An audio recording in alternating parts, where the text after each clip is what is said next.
ठंड में जमीन पर सोने वाली बेटी को मिला लग्जरी बेड वाला ससुराल। देखिए बहन, हमें रिश्ता मंजूर है और हमें दहेज में भी कुछ नहीं चाहिए। बस आप अपनी बेटी को डबल डोर का फ्रिज, अलमारी, 4 तोला सोना दे देना ताकि कोई मेरी बहू का मजाक न बना सके। बहन जी, हम बहुत गरीब हैं, ये सब हम कैसे दे पाएंगे? अब भैया इतना तो करना ही पड़ेगा, आपके लड़के की गवर्नमेंट जॉब है।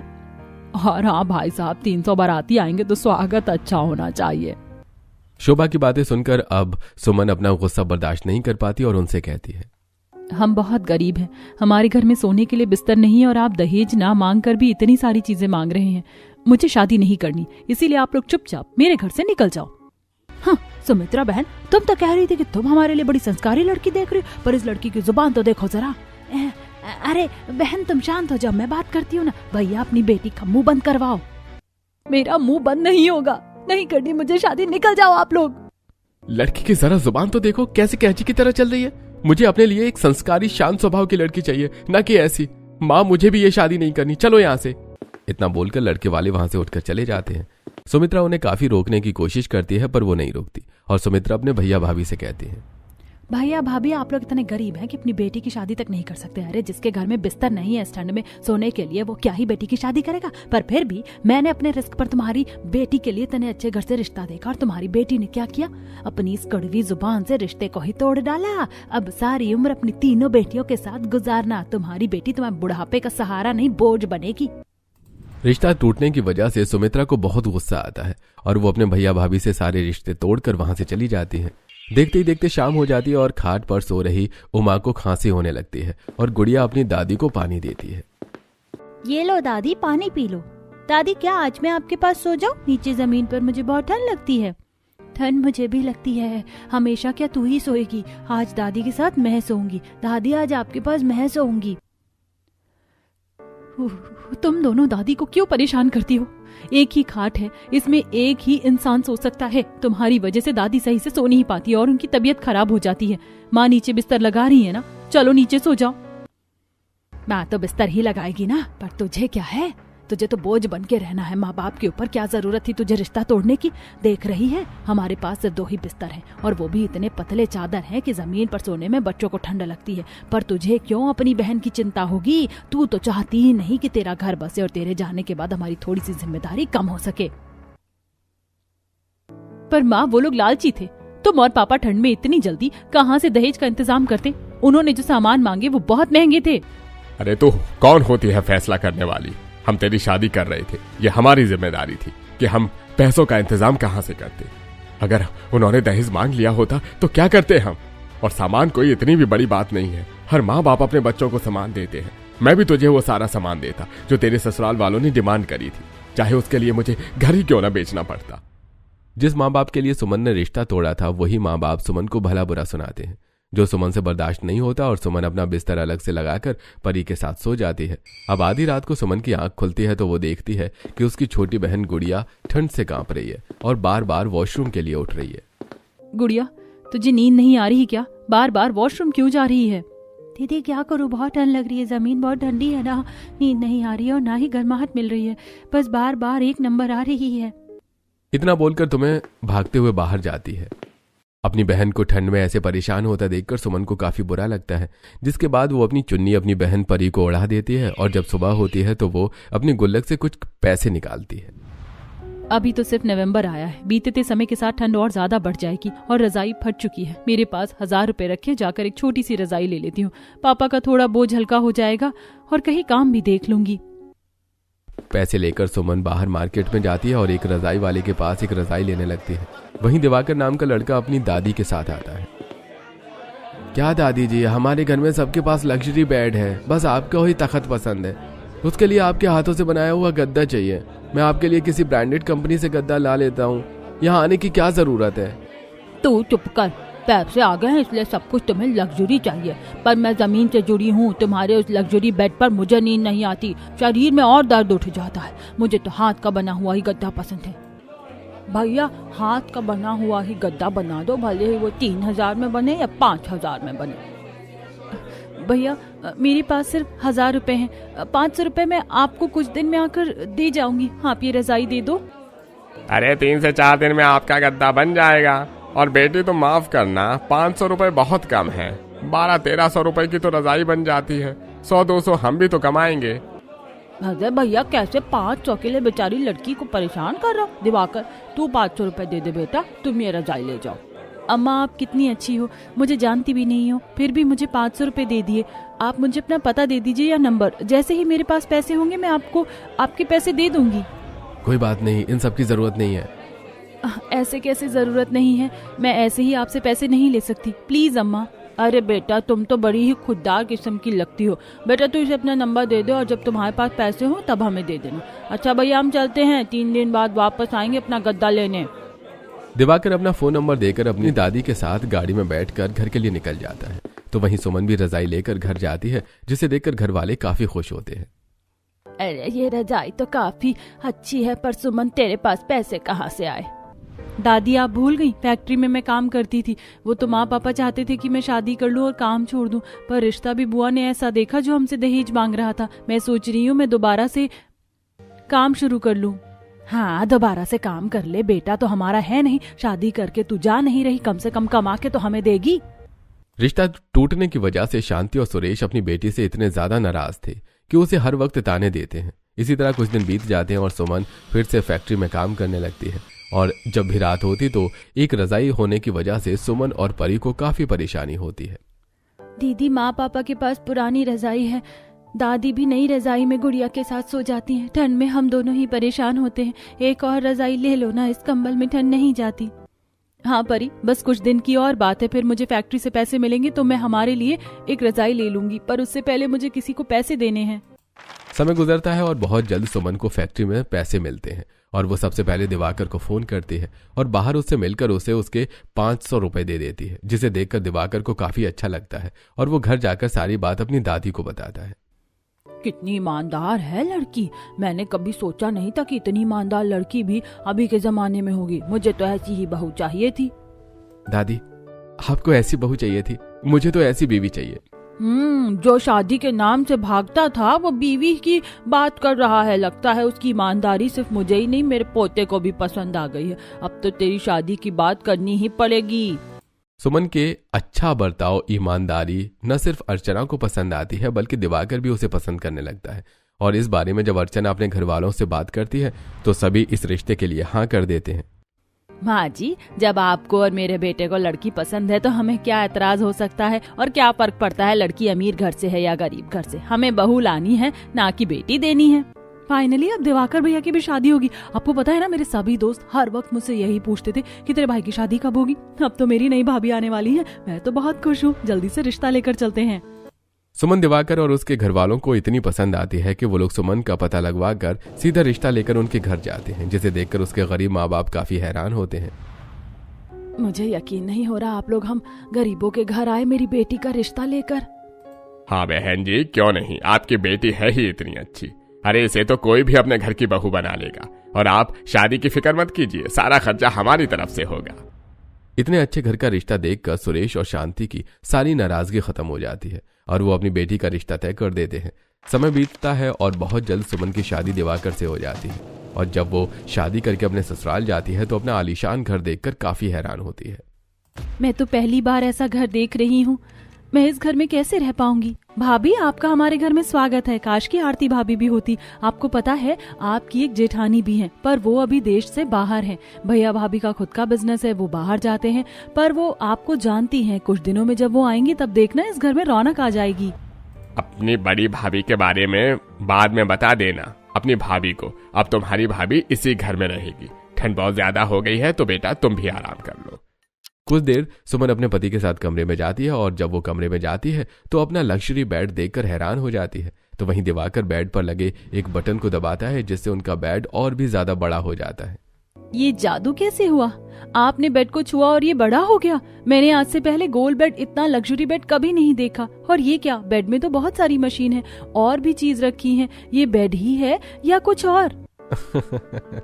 अरे घबराओ मत, ये बेड ही है। आजकल बहुत लग्जरी बेड निकल गए हैं। हमारे बेड में massager, charger point, back massage, password wallet, dressing table, यहाँ तक कि नेक मसाज भी है। चलो तुम बहुत थक गई होगी ना, इधर लेट जाओ। मैं अभी ये मसाजर ऑन कर देता हूँ, फिर तुम्हारा बैक मसाज अच्छे से हो जाएगा। दिवाकर बेड पर लगा एक और बटन दबाता है और बैक मसाजर ऑटोमेटिक ऑन हो जाता है, जिस पर लेटने के बाद सुमन का बैक मसाज होता है और उसे काफी आराम मिलता है। ये तो सच में बहुत मजेदार है। आपको पता है मैं अपने मायके में जमीन पर सोती थी और हमारा बिस्तर इतना पतला होता था कि कमर में कई बार ठंड लग जाती थी। अब मसाज मिल रहा है तब जाकर राहत मिल रही है। अपना लग्जरी बेड देखकर सुमन को काफी अच्छा लगता है। कुछ देर बाद अपने पति के साथ अपने लग्जरी बेड पर आराम से कंबल ओढ़कर सो जाती है और जब सुबह उसकी आंख खुलती है तो वो देखती है कि उसका पति उठ चुका है और बेड के पासवर्ड वॉलेट से कुछ सामान ले रहा है। अरे आप मुझसे पहले उठ गए और बेड के अंदर से ये क्या कर रहे हैं? हाँ, मेरी आदत है सुबह जल्दी उठने की और तुम सो रही थी तो इसलिए मैंने तुम्हें उठाना जरूरी नहीं समझा। देखो, ये पासवर्ड वॉलेट है, मैं तुम्हें बता देता हूँ इसका इस्तेमाल कैसे होता है। अपनी सीक्रेट चीज तुम इसमें रख सकती हो। इतना बोलकर दिवाकर पासवर्ड वॉलेट के बारे में सुमन को बताता है और उसका इस्तेमाल करना भी सिखा देता है। कुछ देर में दिवाकर तैयार होकर नीचे आ जाता है तो सुमन भी अपनी पहली रसोई के लिए रसोई में जाकर खाना बनाती है और तभी विनीता उसके पास आकर उससे कहती है, बहू खाने में सैंडविच और कुछ फ्रूट चाट बना लेना, बस तुम्हारी जेठानी भी आती होगी। कल बताया था ना काजल ने तुम्हें? हाँ माँ जी। विनीता के कहने पर सुमन अपनी जेठानी के लिए कुछ ताज़ा फ्रूट काट लेती है और उस पर चाट मसाला डालकर फ्रूट चाट तैयार करती है।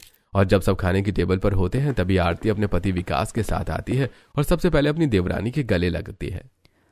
तो तुम हो वो लड़की जिसे देवर जी ने पसंद किया। वैसे देवर जी को मैंने इतने रिश्ते दिखाए पर उन्होंने सभी को मना कर दिया। आखिर तुमने ऐसा क्या देखा देवर जी ने, सीधा शादी के लिए कह दिया?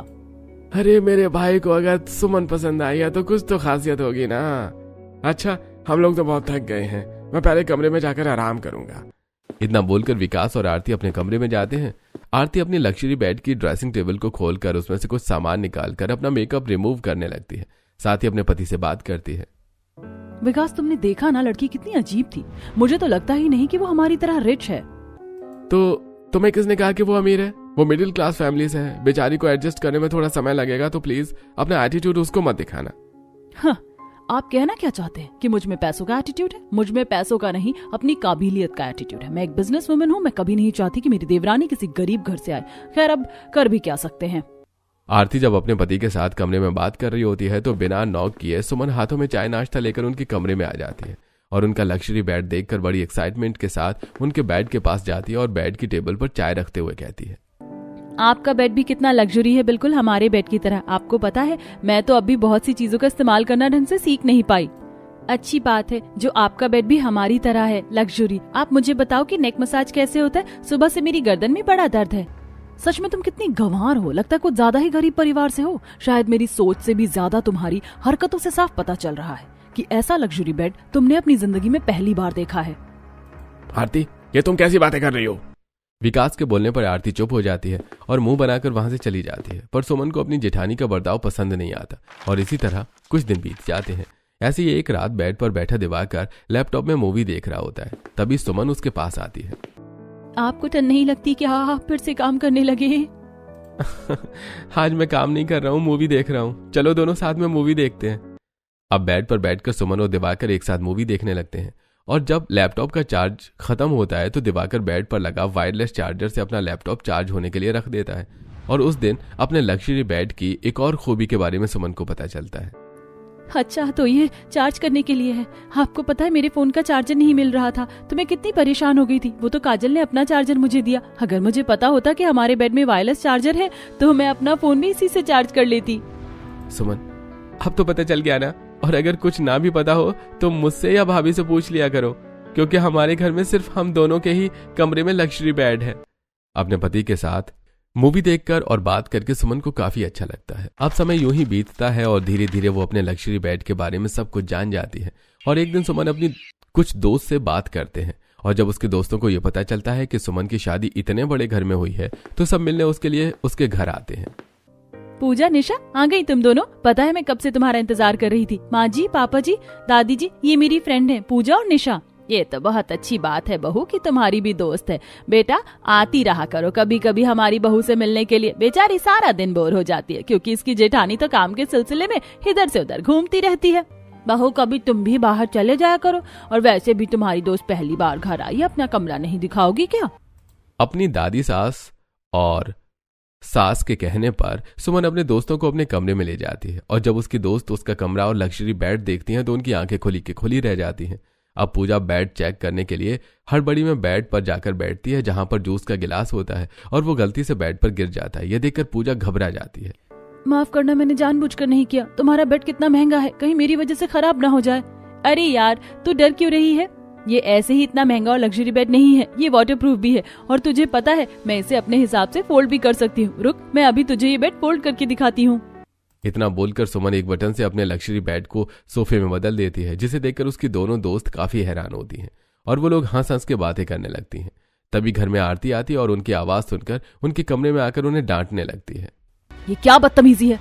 मुझे लगा था कि तुम सिर्फ गरीब हो, पर लगता है तुम्हारे दोस्त तुमसे भी ज्यादा गरीब हैं। माना कि आज से पहले तुमने इतना महंगा लग्जरी बेड कभी नहीं देखा, पर ऐसी बदतमीज और गंवार जैसी हरकतें कौन करता है? तुम लोग बड़े हो गए हो, किसी के घर की बहू हो और किसी के घर मेहमान बनकर आए हो, और तुम्हारी हरकतें तो देखो जरा।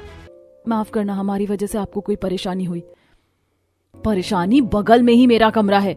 अभी 5 मिनट हुए थे मुझे घर में आए, मैं आराम भी नहीं कर पाई और तुम लोग पागलों की तरह करने लगे।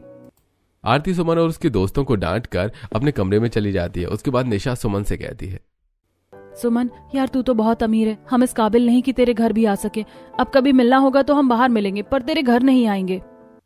आरती की बातें निशा और पूजा को इतनी बुरी लगती हैं कि वो लोग उदास होकर वहां से चले जाते हैं और सुमन बेचारी कुछ नहीं कर पाती। इसी तरह कुछ महीने बीत जाते हैं और एक दिन जब आरती अपने पति के साथ ऑफिस के लिए जा रही होती है तो गाड़ी निकलती हुई उसके पड़ोस उसकी गाड़ी की खिड़की के सामने आकर उसकी पड़ोसन उसकी गाड़ी की खिड़की के सामने आकर उसे भड़काते हुए बोलती है, अरे आरती, तुम इतनी अमीर और तुम्हारी देवरानी इतनी गरीब। अगर तुम यहाँ होती तो तुम्हारी ऐसी गरीब देवरानी ना आती। मैंने सुना है कि लड़की काफी गरीब है। आंटी, मुझे पता नहीं था। अगर मुझे पता होता तो मैं इस गरीब लड़की को अपनी देवरानी कभी नहीं बनने देती। इस गरीब की वजह से हमारी रेपुटेशन मिट्टी में मिल गई। और जाने तो बहू, अब तुम कर भी क्या सकती हो। गरीब होते ही ऐसे एक नंबर के लालची। देखना, अगली सर्दी आते तक तुम्हारे ससुराल वालों को भी पता चल जाएगा कि गरीब घर की बहू लाकर इन्होंने कितनी बड़ी गलती करी है। शीला, जो कि मोहल्ले में हर किसी की चुगली करती थी, वो आरती के और कान भर देती है, जिस वजह से आरती अब अपनी देवरानी से और भी ज्यादा दूर रहना शुरू कर देती है। समय गुजरता है और गुजरते समय के साथ ठंड भी बढ़ने लगती है और इसी बीच सुमन की दूर की बहन अपने पति और बेटे के साथ उससे मिलने उसके ससुराल आती है। माफ करना, पर आप लोग कौन हैं? माँ, भाभी, भैया, देखो ना, कोई आया है। दीदी, जीजा जी, आप और राजू भी आया है। बाहर बहुत ठंड हो रही है, अंदर चलिए ना। आने से पहले बता तो देते। माँ, पापा जी, दादी जी, ये मेरी दूर की दीदी और जीजा जी हैं। अच्छा, तो तुम मेरी बहू की बहन हो, ये तो बहुत अच्छी बात है। अब आई हो तो एक आधी दिन रुक कर ही जाना। बहू, जाओ अपनी बहन और जीजाजी को घर दिखा दो। बहन और जीजाजी के आने पर सुमन काफी खुश होती है और उन्हें घर दिखाने लगती है। दीदी, जीजाजी, ये हमारा फर्स्ट फ्लोर है। इस फ्लोर पर माँ जी और दादी जी का कमरा है। ये देखिए, इनका कमरा। दादी जी को गाँव की चीज पसंद है, इसीलिए उनका बेडरूम भी गाँव की थीम पर बना है। सुमन, ऐसा मत बोलो। भले ही गाँव की थीम पर बना है, पर तेरी दादी में सब कुछ कितने अच्छे से बना रखा है। स्पेशली इनकी तखत और गद्दा कितना अच्छा है। दीदी, आप मेरा बेडरूम देखो। मेरा बेडरूम देखकर तो आपके होश उड़ जाएंगे, इतना लग्जरी बेड है हमारा। सुमन अपनी बहन और जीजाजी को दूसरे फ्लोर पर ले जाती है और जब वो लोग सुमन के कमरे में जाने लगते हैं तो राजू आरती का खुला कमरा देखकर उसके कमरे में घुस जाता है और वो बेड पर कूदने लगता है। साथ ही बेड में लगे काफी सारे बटन को दबाता है, जिससे कि back massager, password, wallet, driver, dressing table, charger सब ऑन हो जाता है। और तभी वहां आरती आती है और राजू को शरारत करता देखकर उसका हाथ पकड़कर उसे बेड के नीचे उतारकर डांटने लगती है। कौन है तू? हमारे मोहल्ले का तो नहीं लगता, क्योंकि हमारे मोहल्ले में तुम जैसे गरीब है ही नहीं। और तेरी हिम्मत कैसे हुई मेरे कमरे में आने की? आरती की आवाज सुनकर पूरा परिवार उसके कमरे में आता है और सब आरती के इस बर्ताव के लिए उसे खरी खोटी सुनाते हैं। आरती बहू, घर आए मेहमानों के साथ कोई ऐसे पेश आता है क्या? वो भी बच्चा है। अच्छा, तो अब समझ में आया, ये गरीब लोग इस गरीब के रिश्तेदार हैं। जब देखो इस घर में कोई ना कोई गरीब आता है, इसकी वजह से पड़ोसी भी मुझे रोककर इसके बारे में पूछते हैं। आप लोगों को आखिर इसमें ऐसा क्या दिखा जो इस गरीब को घर की बहू बना लिया? अगर मुझे पता होता और मैं यहाँ होती तो ये शादी कभी नहीं होने देती। आरती, अमीरी का घमंड तुम्हारे सिर चढ़ चुका है। मैंने कभी सोचा नहीं था कि तुम ऐसी बन जाओगी। आज तुम जिस गरीब से चढ़ रही हो ना, देखना एक दिन यही गरीब तुम्हारे काम आएगी। अपनी बीवी की तरफ से मैं आप लोगों से माफी मांगता हूँ। कोई बात नहीं, हमने यहाँ आकर गलती कर दी, हमें बताकर आना चाहिए था। इतना सब कुछ होने के बाद भी आरती को अपनी गलती का एहसास नहीं होता, तो वहीं सभी घर वाले अपने अपने कमरे में चले जाते हैं और सुमन के रिश्तेदार भी वहां से चले जाते हैं। इसी तरह कुछ दिन बीत जाते हैं और एक रात पूरे परिवार को किसी पार्टी में जाना होता है, पर अर्चना की तबीयत खराब होने की वजह से विनीता और विनोद इस पार्टी के लिए नहीं जा पाए और सुमन अपने जेठ जेठानी और पति के साथ पार्टी के लिए निकलती है। बाहर काफी कोहरा होता है, साथ ही आधे रास्ते में कड़कड़ाती ठंड में उनकी गाड़ी खराब हो जाती है। क्या हुआ दिवाकर, तूने गाड़ी क्यों रोक दी? भैया लगता है गाड़ी में कुछ दिक्कत है और हम घर से काफी दूर आ गए हैं, कोई ड्राइवर यहाँ पर आ भी नहीं पाएगा। अब हम क्या करें, यहाँ तो दूर दूर तक कोई दुकान नजर नहीं आ रही है। बाहर बहुत ज्यादा ठंड है, यहाँ से सिर्फ 10 मिनट की दूरी पर मेरा घर है, मेरे घर ही चल लेते हैं। और कोई रास्ता भी नहीं है, पार्टी में जाना तो अब इम्पॉसिबल हो गया है। चलो तुम्हारे घर ही चलते हैं। सुमन और उसके परिवार के पास और कोई दूसरा रास्ता नहीं बचता, इसलिए सब गाड़ी से उतरते हैं और ठंड में कांपते हुए सुमन के घर जाते हैं, जहां सुमन के माता पिता और उसकी बहनें सुमन और उसके परिवार को देखकर जल्दी से बिस्तर लगाने लग जाते हैं। अरे सुमन, तू अपने ससुराल वालों के साथ आने से पहले बता तो देती। जानती है ना हमारे घर में बिस्तर की कितनी कमी है। जा कुड़िया, बगल वाली आंटी से एक बिछोना मांग कर ले आ। बहू, सुमन की जेठानी को खाट पर बिठा दो, उन्हें आदत नहीं होगी जमीन पर बैठने की। उमा खाट से उतरने की कोशिश करती है, पर बूढ़ी बीमार ज्यादा होने की वजह से उतर नहीं पाती और सुमन अपनी दादी की मदद करने लगती है। तभी गुड़िया 2 बिछौने लेकर आती है, जिसे परी जमीन पर बिछाती है। जिया जी, आप लोग जमीन पर बैठ जाओ, बिस्तर मोटा करके बिछाए, आपको बिल्कुल भी ठंड नहीं लगेगी। अम्मा, आप रहने दीजिए, आप बेड पर बैठिए, मैं जमीन पर बैठ जाऊंगी। माफ करना बेटी, हम इतने अमीर नहीं कि तुम्हें सोफे या बेड पर बैठा सके। हम गरीबों के पास सिर्फ एक ही खाट है, वो भी अम्मा के लिए। वो चल फिर नहीं सकती ना, तो घाट पर रहती हैं। हम लोग तो नीचे अपना जुगाड़ कर लेते हैं, पर कभी कोई मेहमान आता है तो पड़ोसी से मदद मांग लेते हैं। हमारे पड़ोसी बहुत अच्छे हैं। सुमन के घर वालों की गरीबी देखकर आरती की आंखें नम हो जाती हैं और वो सबसे बोलती है, मैं कितनी बुरी हूँ। जब सुमन के दोस्त और रिश्तेदार आए तो मैंने उनकी इंसल्ट करी कि वो लोग उदास होकर मेरे घर से गए, और आज जब रास्ते में इस ठंड में हम लोग फंसे तो आप लोग भी चाहते तो अपनी बेटी और दामाद को घर में पनाह दे सकते थे और मुझे घर से निकाल सकते थे, पर अम्मा जी वो इतनी बूढ़ी हैं और बीमार रहती हैं। वो मुझे खाट पर बिठाने के लिए जमीन पर उतरने लगी। सुमन, तुम्हारी दोनों छोटी बहन तुरंत पड़ोसी से बिस्तर लेकर आ गए ताकि जब मैं जमीन पर बैठूं तो मुझे ठंड ना लगे। आप लोगों ने मेरी कितनी परवाह की, बिस्तर ना होते हुए भी मेरा ख्याल रखा, और मैंने क्या किया, बस ये जानकर कि तुम बहुत ज्यादा गरीब हो, तुमसे मैं चिढ़ने लगी। नहीं दीदी, ऐसा मत बोलो, आप बहुत अच्छी हैं। बस आपने कभी उम्मीद नहीं करी थी कि आपकी देवरानी इतनी गरीब घर से होगी। और गरीब लोग तो ऐसे ही होते हैं, जिन्होंने आज तक ढंग का बेड ना देखा हो और वो लग्जरी बेड घर में देखते हैं तो ऐसे ही खुश हो जाते हैं। और हमारी भी तो कुछ ऐसी ही हरकत थी ना, जिसकी उम्मीद आपने नहीं की थी। आरती, मैंने कहा था ना तुमसे एक दिन, तुम्हें अपने किए पर पछतावा होगा। अच्छी बात यह है कि आज सुमन के गरीब परिवार, उनके हालात को देखकर तुम्हें उनसे नफरत नहीं बल्कि अपनी गलती का एहसास हुआ है। कैसे नहीं होगा, मैंने सुमन और उसके रिश्तेदार जान पहचान वालों के साथ इतना बुरा किया, पर फिर भी सुमन के घर वालों ने सबसे पहले मेरी फिक्र करी, मेरे बारे में सोचा। पर मैं अब अपनी गलती को सुधारूंगी। आपके घर में भी इस सर्दियों में बेड होगा, बिस्तर होगा। ऐसे मांग कर या जमीन पर सोने की जरूरत नहीं है आप लोगों को। बस एक रात गरीब घर में बिताने के बाद आरती को एहसास होता है कि गरीब लोग सर्दी में कैसे अपने दिन काटते हैं, और जब कोई गरीब परिवार कुछ नई महंगी चीज देखता है तो उनकी खुशी कितनी दोगुनी हो जाती है। और इसीलिए आरती सुमन के गरीब परिवार की खुशियों को दुगना करने के लिए 2 दिन के अंदर उनके घर में काफी महंगे लग्जरी बेड बिस्तर मंगवा देती है, जिसे देखकर शांति और उसका पूरा परिवार काफी खुश होता है और अब वो लोग आराम से लग्जरी बेड को एंजॉय करते हैं।